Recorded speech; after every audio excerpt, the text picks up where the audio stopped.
Hi everyone, good morning. It's Chris Tuck here from survivorsofabuse.org.uk, and I'm speaking on this video as a individual who's gone through all forms of abuse, survived it, reported some of it as crimes, gone through the criminal justice system for 5 years, and from the perspective of a professional who has been on the Victim and Survivors Consultative Panel for 7.5 years at the Independent Inquiry into Child Sexual Abuse, from a perspective of being a service provider, and I'm just off to teach week 8 of my 8-week psycho-educational course, recovery from trauma through holistic means, connecting the mind and the body, and what impacts the mind impacts the body, and what impacts the body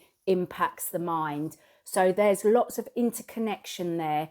And I use both my lived experience as well as my professional experience. And yesterday I attended the Victims Summit hosted by Claire Waxman, the Victims Commissioner for London, and the overall event was hosted by Victoria Derbyshire, who did a fantastic job. So, yesterday was eye-opening, it was enlightening, but it was also the same old, same old. And I don't mean any of this with any disrespect, it's just my perspective. And perspective is a big thing in this, as if you listen to the whole video, you're gonna get why I say that. It's from my perspective, and everybody has a different perspective. So hearing from victims of crime, so individuals that have gone through all forms of crime, there were people there that had been raped, there were people there that had their loved ones had been murdered, and other crimes. So any type of crime that you're a victim of, the criminal justice system needs to serve everybody from a point of view where everyone gets the same quality or the same standard of service. And yesterday highlighted, obviously, through the whole criminal justice system, that there wasn't a joined up approach to servicing victims of all forms of crime.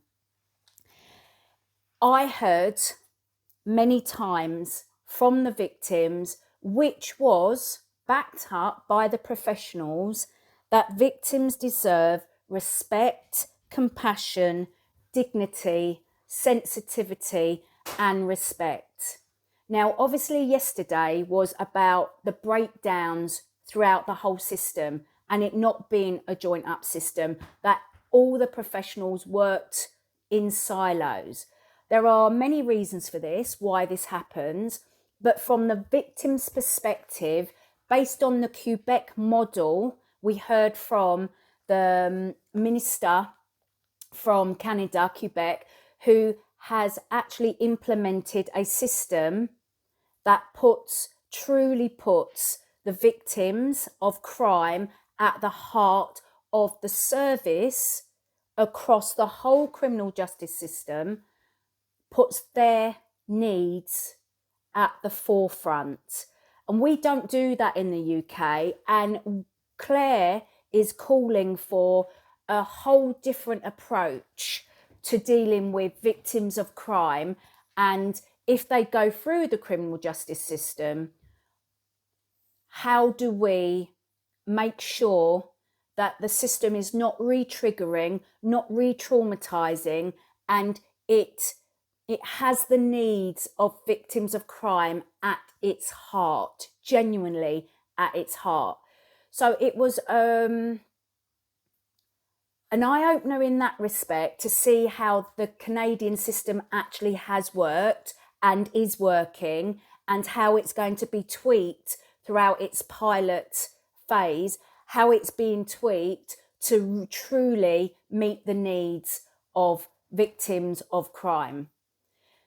For me, one of the biggest take homes yesterday was hearing from the professionals in the room, professionals from the criminal justice system, so police, the CPS, support services, the need for that victim input into any changes that are going to be made to any of the system or the whole system, the whole pathway.